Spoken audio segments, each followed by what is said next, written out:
So we talked about all the executive function skills and understanding that there are some skill deficits. So it may not be better understood as attention seeking, coercive, manipulative, or the byproduct of lacking motivation or inept parenting, but rather this product of the lagging cognitive skills. So that's going to be an important piece to understand that this is a skill deficit that we're talking about in a lot of cases.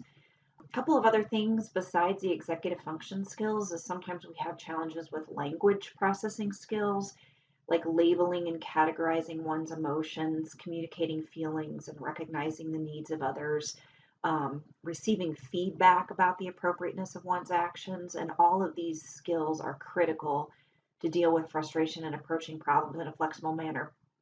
Best example I have of this is we have the 2-year-old that I had in the footy pajamas having his tantrum and he wants Skittles. Well, a child older, mom says, no, you can't have Skittles. We're getting ready to have dinner. That child can say, oh, okay, I get it. How about if I eat all of my dinner plus my broccoli? Will you let me have some afterwards? Those higher level language skills allows us to compromise and negotiate and do all of those kinds of things. Again, emotional regulation, we talked about this, but it sometimes leads to this chronic level of irritability, depression, or anxiety, and minor things are a big deal. My son tends to be irritable easily with things, and so that chronic level of irritability can be challenging for him. The transactional model, what it says on the bottom of the slide, is kind of one of the most important pieces with this emotional regulation, and that is that someone irritable and anxious paired with an adult that responds in an impatient, inflexible, rigid manner or misinterprets irritability as a bad attitude would result in incompatibility. So I would say this was probably the hardest for myself and my husband specifically on dealing with the irritability and how disrespectful it comes across, and how thinking about this as just being this bad attitude. In the beginning, we just didn't really know what was going on, but my husband especially was like, he can't talk to us like that. And, before we both started to understand what the concerns were, that there was actually a skill deficit, a diagnosis of an oppositional defiant disorder, that he later was developing bipolar. Before those things, not having that understanding meant that we were butting heads a lot. And so understanding now with that transactional model, remember, good compatibility equals a good outcome. We realized that that was something that needed to happen. And so one of the things that we talk about, or that I talk about in some of the training, is that when kids don't have good emotional regulation, then again, their executive function skills don't work. And remember, that's part of the frontal lobe. So what I oftentimes tell people is that when kids are dysregulated, you need to be their frontal lobe. You're the surrogate frontal lobe for them. And having a relationship with them will be very important, because if you don't have a relationship with the child, they won't let you be the surrogate frontal lobe. Part of that looks at how to recognize irritability and anxiety as a skill deficit as opposed to something that's purposeful and something that looks like a bad attitude, and not recognizing that need for support. Also, cognitive flexibility skills, very concrete black and white thinkers are rule oriented, sometimes concerned with details and can't always see the big picture. But one of the things, like liking predictability, routines, has significant frustration when things are outside of the norm or unpredictable. That was something like my son doesn't like. I wouldn't say he doesn't like, but it's just not his favorite thing to go see our doctor, Dr. Luby, that he's seen at WashU Children's Hospital since he was 3, and he's 19 now. It's about a 50-minute drive for us, and so it's just not something that he likes to do, but he doesn't hate it. He just doesn't love it. And I always knew that if I told him ahead of time and predicted it for him, even if it was just telling him that morning before he left for school or the day before, he was fine. There was a Monday, I went to work, opened up my calendar, realized he had an appointment with Dr. Luby, and I forgot to tell him. So I already knew this was going to be a problem, just him coming home from school and I'm automatically saying, you need to shift and we're going to Dr. Luby's versus whatever he wanted to do. So I was home, he got off the bus, he came in, I said, do you have an appointment with Dr. Luby? And immediately, he didn't get really mad. He just like, no, you didn't tell me I was going to play my game, or something that he had on his own agenda. And I always tell people I have 2 choices at that time. One, I could say, I'm sorry that I forgot to tell you, but if we don't show up, we'll have a no-show fee, and I don't want to do that. So you have about 10 minutes to play your game before we leave. And then any behavior that he had was my fault, not his, because I didn't predict for him, and that's something that he needs to be successful. Or maybe I could say, and I was able to in this particular situation, I said, you know what, I'm sorry, my fault. I should have told you. I know that you need that in order to be successful, and I'm sorry, I'm going to reschedule the appointment. Now I could have rescheduled it earlier in the day or I could have rescheduled it then, but ultimately I had to take responsibility for the fact that that predictability is necessary for him to be successful. And I try to tell that to people, like sometimes our kids with emotional disorders and some of these problems, their disability is invisible. It doesn't look like autism or Down syndrome. You can't tell that they have this disability yet. So we kind of think like, well, then they should just know how to do it because you don't see it and it doesn't remind us of that disability all the time. I told my husband one time, if we had a child with cerebral palsy, you're not going to say, gosh, I wish I could get up and make their own sandwich now and then if they were in a wheelchair. No, you're going to give them the support. Sometimes we forget that support that our kids need because they seem like they don't need it. They look like any other kid. And so what I recognize is my son needs that predictability. And when I don't give it to him, that's not fair. That was my fault. Sometimes there'll be cognitive distortions that are rigid and inaccurate, like I'm stupid, it's not fair, you always blame me, nobody likes me. Some of those kinds of things we can see as well. And then social skills, recognizing the impact of one's behavior, how someone is coming across, attending to social skills, and some of those kinds of things. And there's all kinds of examples there, but just know that there's a difference between being social and social skills. Sometimes kids can be very social and that they want to interact with people and adults and have conversations, but social skills are not always present and that kids understand the various nuances that go on with social skills. I know sometimes I had this one particular student, like he didn't know how to interpret when someone was using body language to explain something that was different than what their words were saying. Like a student, you say, hey, do you want to go play checkers? And the kid says, yeah, I guess. And to the child, the words said yes, their body language said no. And so being able to interpret those things can be hard for some kids. So there are four primary emotions that people feel under stress. We've talked about this stress and anxiety and how that affects us and that it affects our executive function skills. So we have frustration, anxiety, tension, and fear. It can be any number of those things that people can feel under stress, and you can use any different words that you want to describe it. But those things are more prominent in our kids with emotional disorders and some of the children that are having some of these explosive behaviors. So these four primary emotions are something that we all see under stress in both ourselves and adults, kids, everybody. So what I have is another video. Remember we talked about things either being effective or ineffective, not right or wrong, right? So this is a very typical little guy who has had some, what was probably for him, effective parenting discipline, which probably looked like maybe a timeout when he wasn't doing something he was supposed to do. It looks like maybe he's got a little swat on the butt before for inappropriate choices and actions and that kind of thing. But I want you to look and see what happens when he is confronted with a situation where in the past he's had consequence based interventions or discipline. I kind of think about it as being fear based, like, you don't do this or you're going to get in trouble. So you're kind of afraid of getting in trouble. So you make different choices. So check out this little guy and what that looks like. John, what are you eating? You didn't eat anything. Yeah. John, look at mommy. Anything. Are you telling me the truth? That. You didn't have any snacks? Nope. Let me see. You didn't have any snacks. Open wide, let me see. Really? You didn't have any snacks?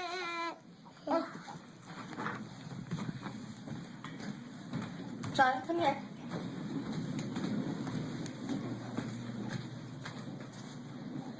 John, can you explain to me why the sprinkles are empty? Well, they're not empty. John, look at me. They're not empty. Did you eat those sprinkles? No. I did not. You know it's not nice to tell stories and to lie, right? Look at mommy. You're not supposed to lie. Tell me now. Did you eat those sprinkles? No, I did not. Your sprinkles. John, you have sprinkles on your face. Oh, no, no. I did not eat sprinkles. Did not. Okay, so notice when he's backing up, he also has his hands on his butt as he realizes that he got caught. So again, perhaps as an effective strategy, he had a little spanking for not following directions in the past, and he realizes, oh gosh, I'm caught again. But a couple things to think about. Number one, what's he going to learn from that? Like, let's say he has to sit in timeout, or maybe he gets a spanking because he wasn't listening. He's going to learn one of two things. He's either going to learn, okay, I'm not supposed to eat sprinkles, so I won't eat them anymore. Or more likely, what he's going to learn is that when I eat sprinkles, I need to hide the evidence better. So think about the fact that not all kids learn exactly. I mean, you didn't learn every single thing that your parents ever taught you and did everything exactly perfectly and that kind of thing. But for kids that are regulated, like this little guy was very regulated, he wasn't upset, he wasn't stressed. And so a consequence can be helpful. For our kids that come to the table with a significant amount of stress and frustration and anxiety and tension and fear, and you add a punishment or a consequence of some sort, typically that causes things to get worse, not better. And kids don't learn from it, so it doesn't become an effective strategy. It just almost adds fuel to the fire kind of thing. So, with anxiety and behavior, remember the higher the anxiety and the stress, the more difficult it becomes to follow directions and handle frustration. So, this is The Anxiety and Crisis by Jenny Long at the University of Kansas. And this, I think, is very helpful in understanding how anxiety affects our kids. So, if you look down here on the left hand corner, where it says, I'm going to kind of start from the bottom. So there's behavior, the mental state, the cognition, and the sense of time. So if we start here, we have very typical or normal behavior. The mental state is very calm. Kids understand abstract and can think into the extended future. So that even means, like, if a kid is doing something, you could say, hey, don't forget about what we're doing on Saturday. They can think into that extended future. Then we get into vigilance and avoidance. They're very alert, only thinking concrete, and their sense of time has changed to days and hours. Now we get into resistance and noncompliance. The mental state is alarm, and kids are very emotional. But notice that their sense of time is only hours or minutes. So you have a kid being non-compliant and resisting, and you say, now don't forget, we're doing this on Saturday. If you don't knock it off, they're not going to understand or process that in the same way when they're at this level of anxiety. Then we get into defiance and dissociation. We have fear, very reactive and thinking only in minutes and seconds. Some kids, not all, get into aggression or even what we can call a blackout. Notice the mental state is terror. They're scared to death. They're very reflexive and they've lost their sense of time. And so this is something that we can see now. Not all kids get to the point where they're aggressive, but some do. And some people will even describe to me something that I've seen as well is that kids won't even be able to describe exactly what happened. They're kind of, not comprehending what's going on when they're that stressed and have that much anxiety. So this is something that I adapted from Heather Forbes. I'll talk about some of her work in a minute. She uses this to kind of help understand trauma, but I believe it applies to anxiety and stress. And remember that everybody has some anxiety and stress. Nobody can say, "Oh, I've never been stressed out before. I'm always feeling good." Everybody understands that. So this over here on the left side, this is you as the most of the time regulated adult. And you'll notice down here that there's a certain amount of stress, fear, overwhelm, and anxiety in our life.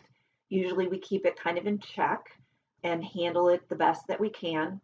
But you'll notice how much space there is here before we get to this line called the breaking point. And we've all had a situation where we've gotten to the breaking point before. Everybody has had a situation. And I'd be very surprised to find that nobody's ever gotten to a breaking point to where, you just thought, I just can't take it anymore. I need a break from this and that kind of thing. Recognize this over here though, this stress, fear, overwhelm, and anxiety. This is where kids come to the table every day. and notice this line and how close it is to the breaking point. I think Heather Forbes did a really good job of showing like there's not that much space right here. And so if that's the case, then there's not much before a child hits their breaking point. And what I would like to also say is that this line moves. So this line becomes closer to the breaking point when they're hungry, when they're tired, when someone just made fun of their middle name on the playground. There's all kinds of things that cause this line to be closer to the breaking point. So you can see the amount of space there is not very much for our kids. And so we have to look at that, and you'll notice that a lot of what I do with the Rage to Reason is to increase this space because that's the only place that teaching is going to occur. So I always give this example of my son. I think one of the hardest things for him and probably me as a mom is his lack of friendships. He has a really hard time making friends, and in high school, middle school, high school, that was really hard for him. And he has a brother who's a senior in high school this year, and he's like any other kid, kind of a pain in the butt now and then as a teenager, but for the most part, he's got a girlfriend, he plays basketball, his grades are pretty good, he is invited to social events, he goes to homecoming, and all of those kinds of things. Well, for our oldest son who has bipolar, that's really hard for him because his younger brother has friends, is invited to do things. And so our son will say, you know, why does is he like that? Why does my brother have friends? Why does my brother get to go to parties? Why doesn't anybody ever ask me to go to parties? He said to us like, why did God make me like this? And not understanding, which again I said was some of the harder parts of parenting him, of hearing some of those kinds of things. There was a day he was on the couch and he was like, it hurts so bad, it hurts so bad. And I had come home and my husband was there and I was like, what happened? Did he fall? And he's like, no, he's just having a moment. This is how it feels to not have friends. So it's always been really hard for him. So a story, there was a day that our middle son was invited to some kind of social get together. This is probably when he was a freshman in high school. And it was early in the day. So I had to bring both boys with me to take him to this party. So, or whatever, I don't know if it was really a party, just kids hanging out. So we dropped him off at this get together at about 4 o'clock. And then it was myself and my oldest son, the one with bipolar, going back to the house. Actually, we were living in an apartment at the time. We were having a house built. And we went back, and I could tell he was upset. He never said anything out loud, but like I kind of tried to, talk, bring up a different subject. And he's like, shut up. And so I'm like, okay, trying to find the right radio station, turn down the music. He was just frustrated. So I kind of gave him some space. We went back to the apartment. We had dinner. He went into the bedroom. It was a small apartment that we lived in, and we had two TVs in the apartment. There was a small TV in the bedroom, and then our bigger TV was like in the living room area, if you will. But my son just went in the bedroom, closed the door. I figured he was in there watching TV, or I think he had a game system set up to it or something. So I was finishing up dishes. My husband had just sat down on the couch to watch TV in the living room, which was on the bigger TV, so I guess the better TV. And I remember the night very well because he was watching the Home Run Derby. So my son comes out to the living room and he says, Dad, can I watch my show on that TV? It'd be better, right? The bigger of the two TVs. And so my husband said, no, not right now. I'm watching the Home Run Derby. And as soon as I'm finished, you can have the TV.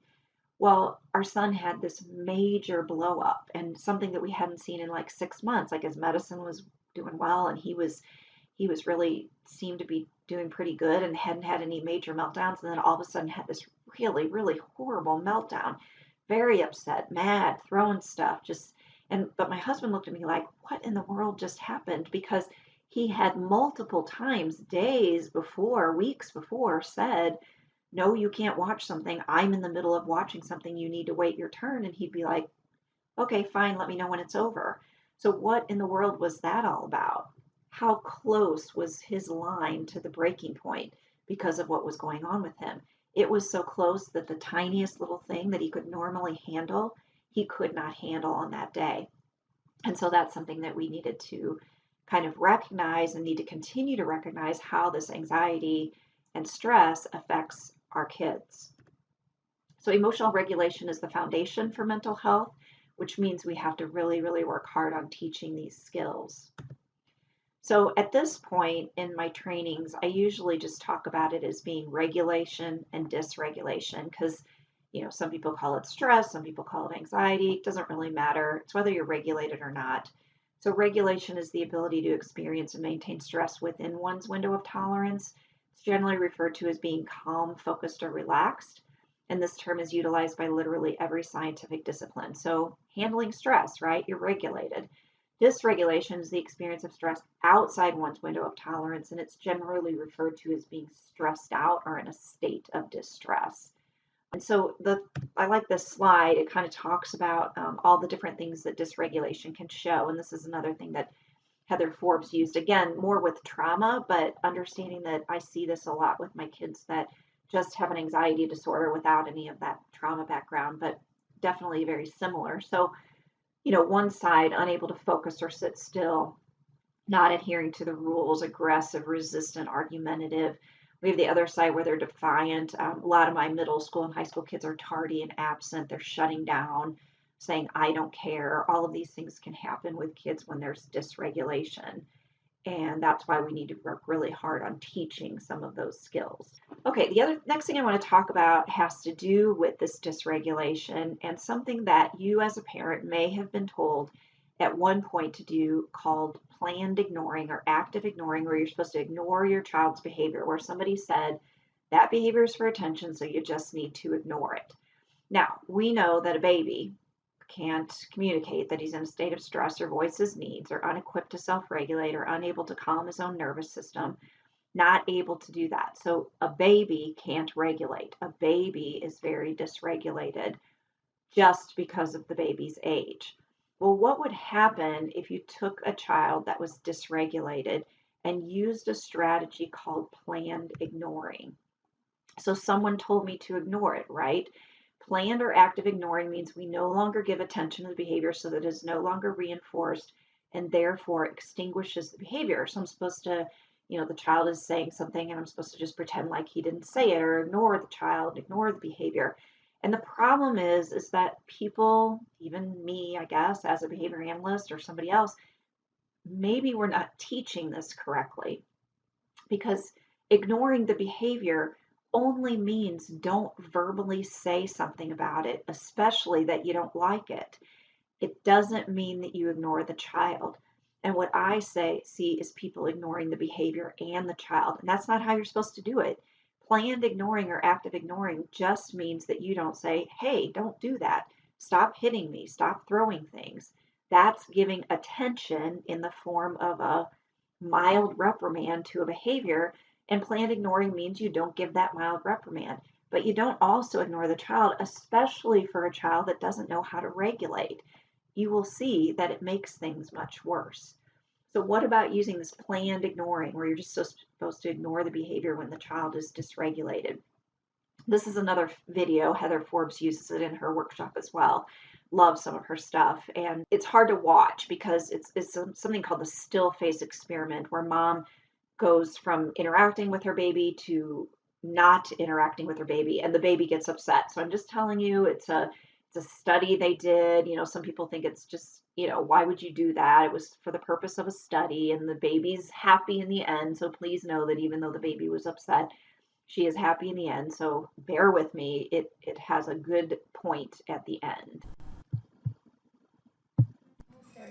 Babies this young are extremely responsive to the emotions and the reactivity and the social interaction that they get from the world around them. This is something that we started studying 30, 40 years ago when people didn't think that infants could engage in social interaction. In the still face experiment, what the mother did was she sits down and she's playing with her baby who's about a year of age. You my girl. Oh. And she gives a greeting to the baby gives a greeting back to her. Yeah. This baby starts pointing at different places in the world and the mother's trying to engage her and play with her. They're working to coordinate their emotions and their intentions, what they want to do in the world. And that's really what the baby is used to. And then we ask the mother to not respond to the baby. The baby very quickly picks up on this, and then she uses all of her abilities to try and get the mother back. She smiles at the mother. She points because she's used to the mother looking where she points. The baby puts both hands up in front of her and says, "What's happening here?" She makes that screechy sound at the mother, like, "Come on, why aren't we doing this?" Even in this 2 minutes, when they don't get the normal reaction, they react with negative emotions, they turn away, they feel the stress of it, they actually may lose control of their posture because of the stress that they're experiencing. Okay. I'm here. And what are you doing? Oh, yes. Oh, what a big girl. It's a little like the good, the bad, and the ugly. The good is that normal stuff that goes on, that we all do with our kids. The bad is when something bad happens, but the infant can overcome it. After all, when you stop the still face, the mother and the baby start to play again. The ugly is when you don't give the child any chance to get back to the good. There's no reparation, and they're stuck in that really ugly situation. So what I like to say at this point is really understanding that when kids are dysregulated and we ignore the behavior, it makes them more dysregulated. We know a baby doesn't have an opportunity to regulate very well. And so in the still face experiment, mom's not responding. And I see that in classrooms. I see parents who are saying, I try to ignore it, but I can't. And that's because we're doing something that looks like that still face experiment where we're ignoring the behavior. Like, if somebody said, don't respond to the baby when she does that screechy thing. Well, what that might look like is say, honey, don't scream at me. That would be attending to the behavior. And I might be saying, no, don't do that. That's just giving attention to a behavior by telling the child that they shouldn't be doing that.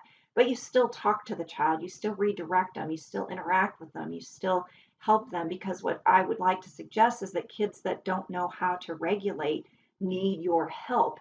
Remember, you need to be the surrogate frontal lobe for them. They need your help to be able to regulate. And in order to do that, then we need to make sure that we are interacting and redirecting and supporting and all of those things. Now, this slide here talks about when the problem behavior occurs, we immediately follow the problem behavior. We typically ask ourselves, what should we do about this behavior? And this leads to consequences. New questions, what can I do at this very moment to improve my relationship with my child? And what do I want them to do instead? How can I look at a different skill so that I can teach them that skill deficit? So creating a sense of belonging that historically humans live in a multi-generational, multicultural setting. But look at the bottom there. It says you are one of us versus you are not one of us. And this is something that I just wanted to share, that twice on 2 different occasions, I've had kids tell me that they were happier being the bad kid than the dumb kid. Now, that was, not exactly the words that they used, but as opposed to being the one that raises their hand and saying, I'm the only one that doesn't understand the math, I'd rather be disruptive and known as the kid that gets kicked out of class. So we have to kind of remember those kinds of things. So Heather Forbes, I've talked about a little bit, has some work called Beyond Consequences, and this is creating a trauma-sensitive classroom. It's a training that I went to. I think she does a great job with kids with reactive attachment disorder who have some trauma. I think some of it applies to kids with anxiety and other emotional disorders, bipolar, those kinds of things, anxiety disorders. And I think that her ability to really help people understand why you need to build the relationship is so important. So I've included that in there. I do agree that you need to take it a step further by providing behavior intervention as well. But I think when you combine both of the things that she has taught me, as well as some of the things that Dr. Green has talked on the explosive child, and then my work with Rage to Reason, it blends together to make a very nice program that deals with some of the learned behavior, went ahead and gave the skittle, and the fact that some of it is this inability to regulate. So, creating a sense of belonging, taking time to acknowledge, talking, This is another one, recognizing your child's mood and help them to regulate instead of ignoring or criticizing. This was in a classroom, but I had a parent, one of the kids was starting to get dysregulated, and she's like, oh, here we go again. Well, that's not recognizing, oh, the child's mood is dysregulated. How can I go in and help support this child? Listening to your child, even though you don't have to agree. I found that to be very helpful, even in a school setting. Kids can complain, tell you how dumb you are, everything that's so stupid, the world is dumb, everybody's dumb, whatever. They go on and on about something. You don't have to agree with it. You don't have to agree with the fact that they think your rule is stupid or whatever, but you listen, you sit down, you put everything else aside, and you sit down and you listen. And a lot of times, just giving that listening ear is enough for kids to build that relationship. So perhaps it's not attention seeking behavior, but rather a cry. They need your attention because they can't do it without you, as part of that inability to regulate. So to develop and build relationships, give them an understanding and empathy, listen to them, give them supports, give them personal attention. I love you and care about you as a person separate from the behavior. I've done some things where some of the kids that I've worked with, they feel like their behavior is a bad part of them, and that things have happened because of the bad part of their behavior. And I try to teach kids that that behavior is part of the, whether I call it anxiety or stress or dysregulation coming out, that's not who they are. It's something that happens when that mental illness comes out, and it's something that's not really a part of them. I have a book that I put together that I'd be happy to share with you that kind of illustrates that for kids, but helping them to understand. And I say that to my son, you are a great kid, you're awesome, you're intelligent, you're full of life, you love people, you love animals, you're very kind and compassionate. And when your bipolar comes out, it's bad and it doesn't make you a very happy person, but that's not who you are. And my mom and dad were always really great about this book called No Matter What, that, no matter what happens, I still love you. And they need that message, even though at times it's hard. Another thing to understand on using the coping skills and learning to regulate, what does it mean by saying it's always a two-person job? So I was at a conference about, I think it was an early childhood conference. They do a lot with little guys on something called conscious discipline. Great regulation curriculum for little guys. But the lady that was doing the presentation was talking about the fact that you need two people for self-regulation and regulation for people. So she gave this example that made a lot of sense. So, like, let's say you're sitting in your office and your boss comes in and your boss says, hey, have bad news. I'm sorry to tell you this. We're having major budget cuts. I have to let you go. Today's your last day. And obviously, you would probably have this look on your face like, oh my gosh, I just lost my job. How absurd would it be for your boss to say, oh, I can tell you're feeling a little frustrated. Why don't you just sit here at your desk and use some coping skills?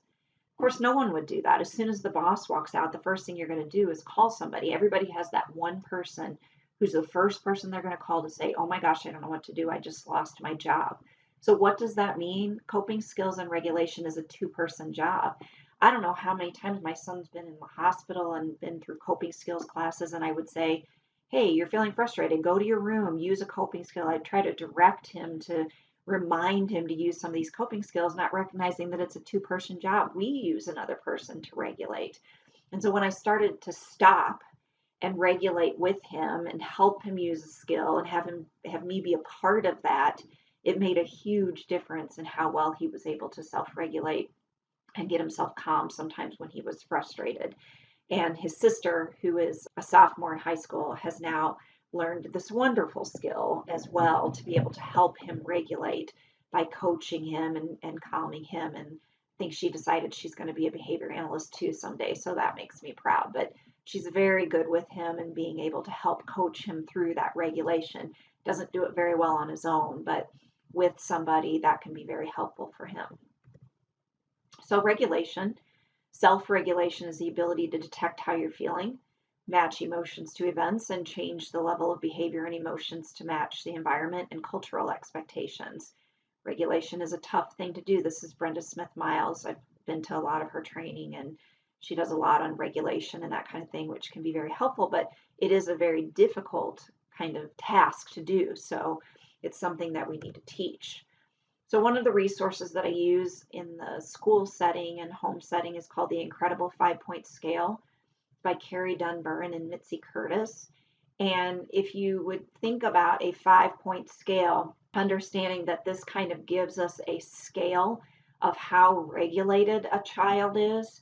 So usually on the scale, the 1 is very regulated, and sometimes they use pictures. So if you could picture the 1 on the scale being a big happy smiley face picture, and then you go to a 2 and we're feeling a little stressed, and 3 maybe even more stressed, and 4 we're really dysregulated, and 5 we've lost it. The picture is just a kid, really, really upset. And kids find themselves somewhere on that scale.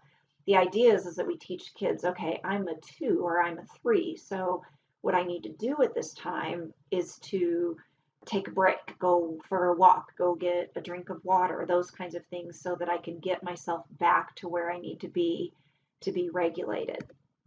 Now, Dr. Green, again, he's the one with the explosive child, indicated that during a meltdown, or if we would consider that 5-point scale at a level 5, is that children lose up to 30 IQ points in their ability to understand directions, process language, and learn from consequences. And for those of you in education, 100 is an average IQ. That's the average IQ of most people. 30 IQ points brings it down to a 70, and that's the cutoff for an intellectual disability. So that's pretty significant that kids do not understand what's going on, which means that during the meltdown or that level 5, our only goal is safety. We just need to get them so that they're regulated again and help keep them safe during that process. I think sometimes as a parent, we feel like, oh, what do I need to do? And you feel the stress of wanting to change the situation. And really, there's nothing that you can do other than maintain safety at that time. This was a cartoon that Dr. Green used. The first time I saw it, my son was probably only 6 years old. So we've got this kid that's drowning in the ocean, right? There's no way he knows how to swim, but the lifeguard's not doing anything about it. He's just kind of sitting back reading his book. And Dr. Green said, how well do you think it would work if you told this drowning child, hey, Joey, get in here right now or you're going to lose your recess? Or even looking at it the opposite way, hey, Joey, if you swim to shore right now, I'll buy you a brand new Xbox game. Like, that seems absurd, right? But that's sometimes what we're doing, and why sometimes some of the reinforcement and things don't work, because we're trying to reinforce a drowning child or give a consequence to a drowning child until they have a life preserver. None of those things are going to work because, again, it's a skill that they don't have. So regulation, it's important to know that you cannot operate under the belief that he or she knows what or how to do something just because he or she has done it in the past. Like I said, where teachers will say, I know he knows it, he's done it before, but remember that every opportunity to respond and their success is based on their level of regulation or dysregulation. And that's something that's important to understand, that changes from one situation to the next. Another book that I use, this is in a school setting, but we also do some coping skills classes for kids, called The Zones of Regulation by Leah Coopers.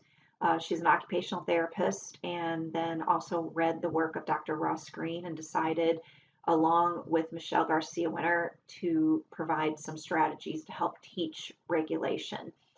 And I always tell people, yes, there's the piece that you need to get your kid to listen to you again, but there's also the piece that needs to have kids regulate and handle things like Joey walking into the classroom first, because that piece is harder and takes longer, but that regulation skill is very important. So the book looks at a couple of things. The things that I like on teaching regulation has to do with like sensory and movement, relaxation, cognitive behavior strategies, some of those kinds of things. So some examples, I usually, maybe this is more in a school setting, talk about having a stress management station or something in the home or their room or something that basically has a way to, okay, go get rid of some stress. And these are different things that you can do. There's tension release activities. There's studies that show that tensing and releasing your muscles, exercise, yoga, sit-ups, push-ups, those kinds of things can be helpful. Another one I have is the stress in this mad basket. I find that when kids are getting frustrated, they tend to be a little bit destructive. So, you might have go sit down and relax, and they're upset, and a kid in a beanbag sitting in a classroom is going to be peeling off the baseboard and picking a hole in the beanbag. And my son will even say like it makes him feel better to manipulate something. So I've had a stress basket. I had one kid that wanted to call it a mad basket. Doesn't really matter what you call it, but rather they are things that kids can use to help get them regulated when they're feeling upset. So it can be a stress ball. It could be, some kids like to pop bubble wrap. My son one time grabbed an empty water bottle and twisted it until it was in this little ball of plastic. I had one student who liked to tear pages out of a textbook, so instead he used a phone book. There's not a list of things that need to be in a stress basket. It's kind of individualized, but that when kids are frustrated and they need to step away, are there some things that they can do that can be helpful?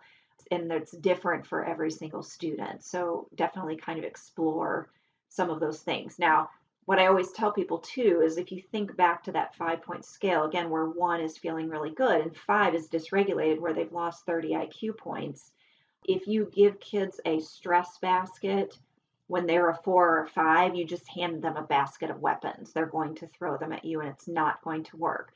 So this is really helping to catch kids early. And so it may not be a strategy that works. I've had some kids that have said, I go from a 1 to a 5 and I don't feel anything in between. So those kids are going to not really use that very well yet. So we have running errands, working in ways that do not involve sitting, some of those kinds of things.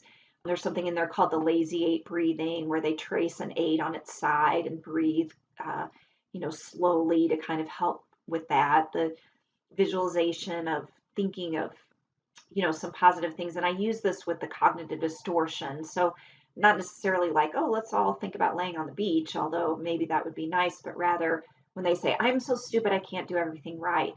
I will oftentimes tell parents, keep those papers that are sent home that has the 98% on the spelling test. So you can say, well, no, that's not true because look, and having something visual to look at as opposed to just words disagreeing with them can sometimes be helpful. Another one, music can sometimes be helpful for my son and for other kids I've worked with.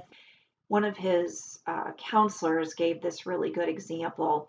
So you kind of have to picture this in your mind. So picture in front of you 2 fishing nets. And so there's a fishing net over here on the right, and there's a fishing net over here on the left. And the one on your right side it's just like any other fishing net. There's nothing wrong with it. But the one over here on the other side has a hole in the bottom. So it's a fishing net, but the bottom's been cut out. And his counselor used this way of describing how people process anxiety. So you're here with a fishing net with a hole in the bottom. Everybody has negative thoughts. You can't not make yourself think negative thoughts now and then. But people that process anxiety well, it goes into the fishing net and then out because you think, I don't want to think about it, and it just falls out and you can let it go. People with anxiety have a fishing net with no hole in the bottom. So they have one thought that goes in, and then another thought that goes in, and then another thought, and another thought. And they just keep piling up and piling up and piling up. And so that happens a lot with people that have trouble with anxiety and stress and dysregulation. I know with my son and some other kids, they have described that going to sleep at night is hard because when do you have the negative thoughts the most? When there's nothing else competing and you're laying in bed at night. I mean, how many people have had nights where you can't fall asleep because your mind is racing too much? My son learned very early that music was helpful for him to go to sleep. And one time the music, like he usually would listen to it on someone's phone, and I don't know, everybody's phone was plugged in because they were dead or something like that. And he's like, I need my music. I'm like, I don't have any music. Just go to bed without it. And he's like, no, it's the only thing that makes the words stop. And he was younger at the time. That was his way of saying, like, I can't lay here quietly and just let my thoughts overwhelm me. And so music can be helpful for that. And I have seen some more research and studies showing that that can help people with anxiety. So, it may or may not be a strategy that would work. I even tell teachers, if you have kids that do better to have music on while they're working, that's why I say with the headphones. And the other thing is it's not classical, soft, quiet music. It's whatever works for them. I mean, obviously appropriate for school, but some of the stuff that my son is able to fall asleep to, I'm surprised half the time because it's certainly not relaxing music to me, but to him, that's what works. And then the other one is the time in. So having a time in, I wish I had known this when I was out there with my neighbors and my kids were out playing in the kickball, and my son would get too rowdy and take it a step too far and push somebody. So that instead of like me sitting there waiting for that to happen, is that we would do a time in. So maybe I recognize every time we go outside and all the neighbor kids play, by 20 minutes into it, he's going to be having problems. So maybe at 15 minutes, I'm going to say, hey, buddy, why don't you come over here? Let's go inside and get a drink of water, or, talk to them, take a deep breath, whatever. I mean, some kids are going to be more willing to do stuff than others, but a time in is to catch it ahead of time and have a time in and relax and regulate and get a drink, or let's go get a popsicle, or, something that kind of helps to interrupt all that dysregulation and bring them back down. And that has sometimes been helpful. I recommend that for teachers that are having trouble, like at recess and PE and some of those kinds of things, like catch it ahead of time and do a time in instead of waiting for something to happen. And then the last one they have in the zones of regulation, this big problem versus little problem. And they kind of shows you this visual of how a big problem is when somebody's house gets flooded, and a tiny problem is when somebody picked the blue person before you could pick the blue person when you were getting ready to play Candyland. So, kind of helping kids to decide what they do about the size of a problem, and a couple of other things that are in there. Kind of school-based, some of the stress management station CBT kind of things are, but our organization is doing some coping skills classes and that kind of thing, and we use this curriculum to help with kids. So it's pretty cool stuff. Okay, so putting reinforcement in place. This is going to be an important piece to make sure that we have reinforcement for kids. I wrote a book called Behavior Mapping, which is teaching appropriate behavior to children with autism spectrum disorders, not just for autism. I just happen to have it published by an autism publishing company. It works with a lot of kids, but I don't really get into that in this particular training. But if you're interested in kind of how to use pictures and words and visuals to help kids see that usually there's two choices when work is presented. You can do your work, and that's going to give you something reinforcing. Or if you choose not to do your work, you're not going to get that reinforcing thing. And it's just a way to kind of teach that cause and effect. So you can do what's called consequence or behavior maps. And you can look for training coming up on some of those strategies as well if you're interested or want to read more. But putting reinforcement in place is important. And I always tell people in my workshops and parents as well, pick one thing to learn today and start doing it tomorrow. It's the as soon as statement. Anytime you're asking your child to do something, or a teacher is asking a child to do work, or any kind of a demand, use an as soon as statement. In other words, you're going to say, as soon as you do this, you can do this.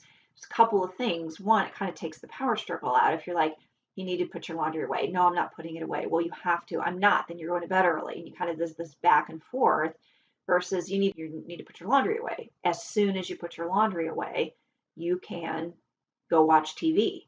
And you can't watch TV until you put the laundry away, but just saying that as soon as, the best example that I have this in the school setting is that you cannot use an as soon as statement without having reinforcement in place, right? You can't say, as soon as you do your math, you can do social studies, which you also hate. Like, in order to teach new behavior, we have to have reinforcement in place. So you need to be able to fill in that sentence. As soon as you take a shower, you can go back to the television and watch your show, but that you use that as soon as statement. Another really good example of how this works is that for some of our kids, remember when they get to a 5 and they're dysregulated, they've lost IQ points, we're done. There's not much we can do at that point. Using an as soon as statement can help kids to not go to a 5 to where they completely lose it and then can no longer process and learn from what you're trying to teach them. So here's another example. We live out on 3.5 acres in a small town. We just moved out this direction. And being in this small town, we've met some people and that kind of stuff. My husband and my 2 boys decided that they wanted to take up duck hunting, which is fine. I don't know anything about duck hunting. I have no desire to go duck hunting. My daughter and I kind of like it that the boys are gone for a whole weekend because we can get some shopping in. But anyway, the point is that it's something that they really like, and both of my boys have really decided that this was a pretty cool thing to start doing. So there was a day that we had some gravel delivered. Part of our driveway is gravel. We had some gravel delivered, and my husband said to both of my boys, "You need to come help." Our middle son, no problem. He knows that he has that expectation, and he goes out to help. May not like it, but he does it. And our older son with bipolar oftentimes has refusals. So he's in one of his moods where he's saying, "No, I don't want to. It's hot," whatever his reasons are. He doesn't want to, which is frustrating my husband because it's not fair. They both need to be helping. And so eventually, after saying, you need help, I'm not going to, they were supposed to go duck hunting that afternoon. And my husband finally said, "Fine, you don't help, we're not going." Well, what do you think that did? It sent him to a 5. He was, just completely dysregulated, upset, mad, frustrated. And when I came home, I was like, he couldn't even comprehend the idea that he could still go duck hunting if he just went and did the gravel. He was beyond being able to comprehend that. So I told my husband, I'm like, "Hey, I use this at school. You need to use it at home too because it helps." I said, instead of getting into this back and forth, you have to, I don't want to, you have to, I don't want to, just say, "Look, you have to help move some of this gravel with your brother. As soon as you're finished, we'll go duck hunting." See, doesn't the same thing happen? He doesn't get to go duck hunting until he helps with the gravel, but it takes the whole, I'm taking something away from you. You're losing this privilege. It's just, this is what you have to do. And as soon as you do, this will happen. And it really does take a lot of the power struggle out, and it allows kids to really make some much better choices, knowing that it's not that you can't do something, it's just kind of on pause until you do something that I need you to do. And that's part of what we'll be talking about in Rage to Reason as well. Also incorporating choice. So as much as you can, do you want to do this one or this one, 2 different chores? Do you want to do it with a broom or a vacuum? Do you want to do it sitting here or there? Do you want me to do the first one or do you want to do the first one if you're doing homework? So as much as you can to incorporate choices. I remember learning some stuff with something called love and logic when my kids were little. You have the fight over wearing a coat. So instead of fighting over the wearing the coat, you say, "Here's your coat. Do you want to wear it or carry it?" Giving choices, especially with kids with oppositional defiant disorder, the more you can make every question into a choice can really significantly change how they respond to various directions. So as much as possible, when it's time to do homework, instead of saying it's time to do homework, we need to do homework. Do you want to do it at the kitchen table or the dining room table? I need you to help me clean up the kitchen. Do you want to you want to wipe down the tables or do you want to unload the dishwasher? Whatever, that there's some choices in some of those things can make a big, big difference with kids.